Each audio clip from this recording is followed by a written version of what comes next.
Hi all. आज आपण purchase sale आणि डिस्काउंटच्या एंट्रीज बघणार. परचेस सेल आपण नेहमीच पास करतो, त्यामध्ये विशेष असं काय. पण ह्या भागामध्ये आपण परचेस सेल या एंट्रीज पास केल्यानंतर तुमचं प्रॉफिट अँड लॉस अकाउंट किंवा trading account, cash flow statement, balance sheet कशी अफेक्ट होते हे बघणार आहोत. प्लस आपण टॅलीमध्ये पास करताना कोणत्या कीज किंवा कोणत्या शॉर्टकट कीज यूज करायच्या ते बघणार आहोत. लक्षात ठेवा, हा जो भाग आहे परचेस आणि सेल एंट्रीचा, हा मी बेसिक लेवलला घेतलेला आहे. जीएसटीचा मी हा पार्ट पुढच्या नेक्स्ट पार्टमध्ये कव्हर करणार आहे. त्यामुळे आपण जीएसटीचे पण कॉन्फिगरेशन शिकणार आहोत. स्टार्ट करूयात. पहिली एंट्री घेऊयात. Purchase goods from Ajay ₹10,000 with 10% trade discount. आता बघा, ट्रेड डिस्काउंट म्हणजे काय असतं? ट्रेड डिस्काउंट म्हणजे ज्यावेळेस तुम्ही एखादी गोष्ट लमसम मध्ये परचेस करता. फॉर एक्झाम्पल, तुम्ही ₹1 एक पेन, असे 100 पेन एका होलसेलर कडनं विकत घेतले. ज्यावेळेस तुम्ही 100 पेन घेत होता, त्यावेळेस होलसेलरला काय वाटलं, की हा समोरची व्यक्ती, customer he at the same time बरेच माझे पेन विकत घेतोय. मग त्यामुळे मला ऍट द सेम टाइम माझा बल्कमध्ये सेल होतोय, म्हणून तो काही प्रमाणात तुम्हाला डिस्काउंट देतो. तर ह्या डिस्काउंटला at the time of sale, ज्यावेळेस तुम्ही लमसम मध्ये परचेस केला, तुम्हाला जो डिस्काउंट मिळाला त्याला म्हणतात ट्रेड डिस्काउंट.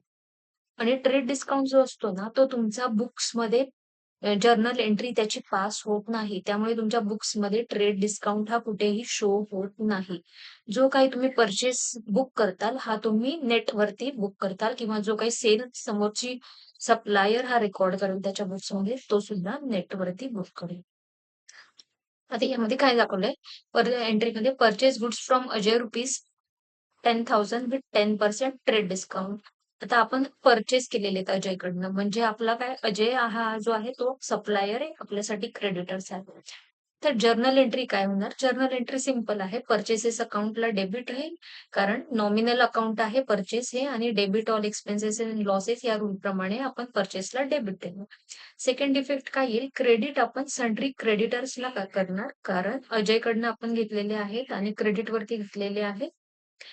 प्लस अजय हे पर्सनल आहे, पर्सनल अकाउंट आहे, म्हणून आपण अजयला क्रेडिट द गिव्हर म्हणून अजय अकाउंटला क्रेडिट करणार. पण अमाउंट आहे 10,000. 10,000 मायनस 10% ट्रेड डिस्काउंट, म्हणजेच 1,000 मायनस 1,000, नेट अमाउंट 9,000 आपण ही बुक्स मध्ये रेकॉर्ड करणार. म्हणून एंट्री बघा काय झाली आहे. डेबिट परचेसेस अकाउंट ₹9,000 आणि क्रेडिट अजय's अकाउंट ₹9,000. इफेक्ट्स लक्षात घ्या आता याचे कसे होतात. तुमच्या ट्रेडिंग अकाउंटला डेबिट साइडला परचेसेस हा तुमचा इन्क्रीज होतो, त्यामुळे काय झालं, ओव्हरऑल तुमचे एक्सपेन्सेस इन्क्रीज होतात. म्हणजे तुमचा ओव्हरऑल लॉस हा डिक्रीज होतो, किंवा तुमचा जर ऑलरेडी नेट लॉसच असेल तर तो लॉस हा वाढतो. सेकंड इफेक्ट, तुमच्या बॅलन्स शीटला लायबिलिटी साइडला under that current liabilities, under that sundry क्रेडिटर्सचा बॅलन्स हा वाढतो, म्हणजे तुमच्या ओव्हरऑल लायबिलिटीज ह्या वाढतात. सोपी होती. नेक्स्ट एंट्री बघूयात आता आपण. Sold goods to Meena ₹5,000 with 5% cash discount. आता कॅश डिस्काउंट, आता कॅश डिस्काउंट समजून घ्या. कॅश डिस्काउंट हा जो आहे ना, हा तुम्हाला प्रॉम्प्ट पेमेंट दिलं म्हणून होतो. म्हणजे at the time of sale किंवा परचेस आपल्याला कल्पना नसते की आपण हा डिस्काउंट इन फ्युचर देणार आहोत. फॉर एक्झाम्पल, एखाद्या व्यक्तीकडनं तुम्ही एक पेन घेतला, ₹100 एकच पेन घेतला ₹100. आता आणि तुम्ही काय म्हणालात, ती ओळखीची व्यक्ती होती म्हणून तुम्ही त्याला सांगितलं, की मी 2 महिन्यांनी येऊन तुला पेमेंट करून जातो ₹100. ही व्यक्ती तुमच्या ओळखीची होती म्हणून तिने ऍक्सेप्ट केलं, हो चालेल, तुम्ही 2 महिन्यांनी येऊन पेमेंट करून जा. 10 दिवसांनी त्या व्यक्तीला काय लागलं, अर्जंट पैशाची गरज लागली. तिने तुम्हाला फोन केला. मी म्हटले, तू 2 महिन्यांनी जो ₹100 देणार होता ते मला आजच दे. मी त्याच्या बदल्यामध्ये तुला एक ₹10 डिस्काउंट देतो. म्हणजे 2 महिन्यांनी तू जे ₹100 देणार होता, ते तू आजच दे. मला ₹90 दे. दिले तरी चालतील त्या बदल्यात, आणि ₹10 मी तुला त्याचे डिस्काउंट किंवा माफ केले. आता असा जो कॅश डिस्काउंट हा at the time of payment तुम्हाला मिळालाय का? तर तुम्ही अर्ली पेमेंट किंवा प्रॉम्प्ट पेमेंट केलं म्हणून जो मिळाला आहे, हा बुक्समध्ये रेकॉर्ड होतो.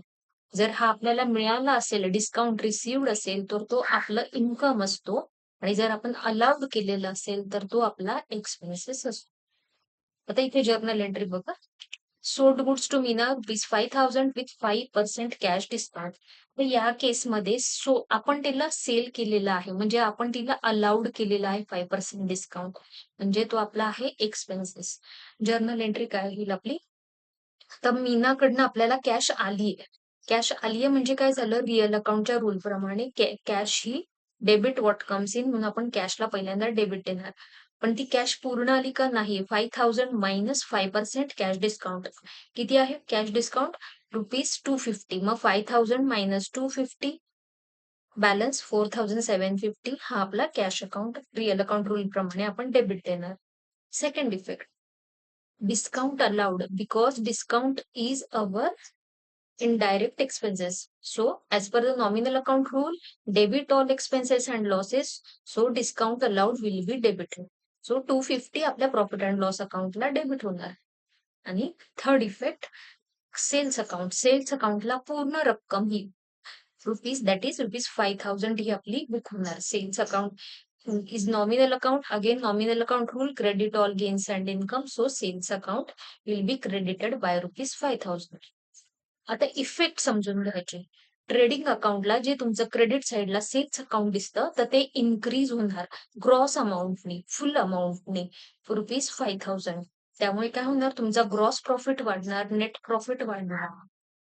किंवा जर लॉस असेल तर लॉस हा कमी होणार. सेकंड इफेक्ट, बॅलन्स शीटच्या under assets, under that current assets, cash and bank balances हे इन्क्रीज होणार बाय 4,750. म्हणजे तुमच्या ऍसेट्स एक प्रकारे इन्क्रीज होणार. Third effect, profit and loss अकाउंटच्या डेबिट साइडला डिस्काउंट अलाउड हा एक्सपेन्सेस डेबिट होणार ₹250. म्हणजे ओव्हरऑल एक्सपेन्सेस थोडे वाढणार किंवा प्रॉफिट हा तुमचा थोडा कमी होणार किंवा लॉस असेल तर लॉस हा वाढणार. आता ह्या केसमध्ये आपली लायबिलिटी मध्ये कुठलाही इफेक्ट झालेला नाहीये. थर्ड ट्रान्झॅक्शन समजून घेऊयात आपण. थर्ड आहे रिसीव्ह डिस्काउंट फ्रॉम सप्लायर ₹200. आता ह्या केसमध्ये एक्झॅक्टली अपोजिट झालेलं आहे. आपल्याला समोरच्या पार्टीकडनं डिस्काउंट मिळाला आहे. म्हणजे आता हा मिळालाय म्हणजे काय झालंय? तर आपलं इन्कम झालेलं आहे. कोणाकडनं मिळालंय? अजय नावाचा एक सप्लायर आहे, त्याच्याकडनं मिळालेला आहे. एंट्री अगदी सोपी आहे. ज्या व्यक्तीकडनं मिळाला आहे, अजयकडनं मिळाला आहे, म्हणून तिला डेबिट दिलं. आणि नॉमिनल अकाउंटचा रूल आहे credit all gains and incomes, या रूल प्रमाणे आपण काय केलं? डिस्काउंट रिसिव्हला क्रेडिट केलं. इफेक्ट समजून घ्या. आता आपल्याला डिस्काउंट हा मिळाला आहे, म्हणजे डेटर्सला आपल्याला पैसे कमी द्यायचे आहेत. सॉरी, क्रेडिटर्सला आपल्याला पैसे कमी द्यायचे आहेत. तर मग आपण काय करणार? बॅलन्स शीटला अंडर लायबिलिटी साइडला, अंडर दॅट करंट लायबिलिटीजच्या अंडर सन्ड्री क्रेडिटर्स जे असतात, तर त्यांच्यातून ती तेवढी अमाऊंट आपण मायनस करणार, म्हणजे त्यांना डेबिट देणार. म्हणजे आपल्या लायबिलिटीज ह्या कमी होणार. जेव्हा आपल्याला डिस्काउंट रिसीव्ह होतो तेव्हा लायबिलिटी ही आपली कमी होती. आणि second effect, profit and loss अकाउंटला क्रेडिट साइडला डिस्काउंट रिसिव्ड असं इन्कम साइडला तुम्ही शो करणार. त्यामुळे काय होणार? ओव्हरऑल तुमचा प्रॉफिट हा इन्क्रीज होणार किंवा जर लॉस असेल तर लॉस हा डिक्रीज होणार. ह्या केसमध्ये तुम्ही कुठेही कॅश आणि बँकला इफेक्ट देणार नाही.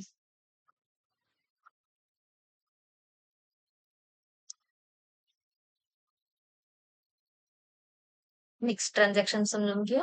Return goods to supplier ₹500. आता आपण काय केलेलं आहे? सप्लायरला रिटर्न केलेला आहे. म्हणजे आपण ऑलरेडी परचेस केला होता एखाद्या व्यक्तीकडनं आणि आता आपण त्याला तो माल रिटर्न केलेला आहे. एंट्री अगदी सोपी आहे. जी परचेस करताना एंट्री केली होती त्याच्या एक्झॅक्टली अपोजिट आपल्याला परचेस रिटर्नची एंट्री करायची आहे. आता परचेस करताना काय एंट्री केली होती? अगदी सोपी, सुरुवातीलाच बघितली होती आपण, purchases account debit to creditors account. इथे त्या केसमध्ये अजय होता.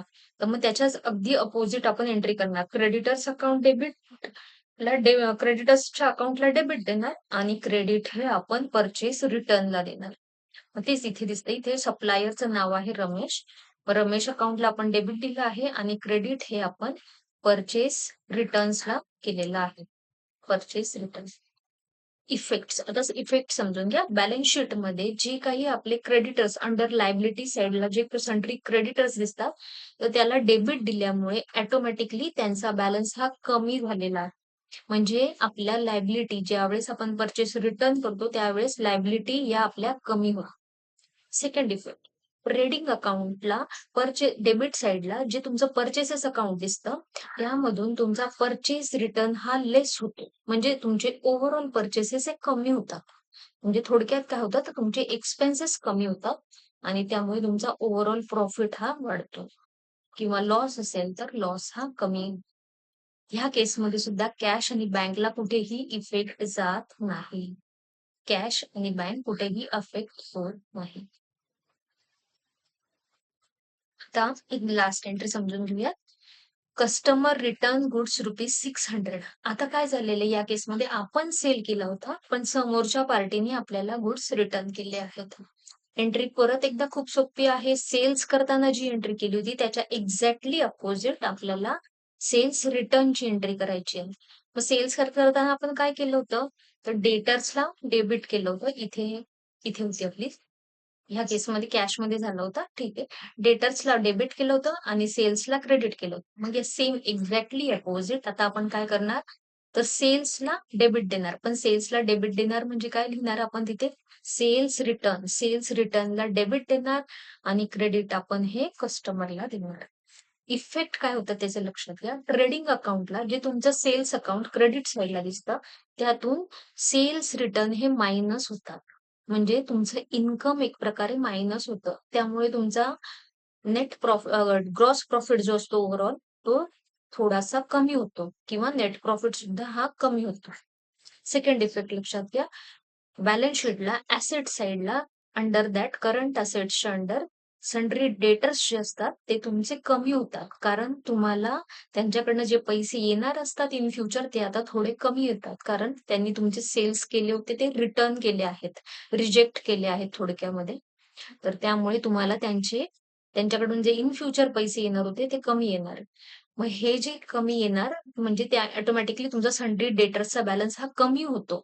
म्हणजे थोडक्यात तुमच्या करंट असेट्स या कमी होतात. टोटल ओव्हरऑल असेट्स या कमी होतात. ह्या केसमध्ये पण लक्षात ठेवा कॅश आणि बँकला कुठेही इफेक्ट येत नाही. अकाउंट आपण भरपूर शिकलो.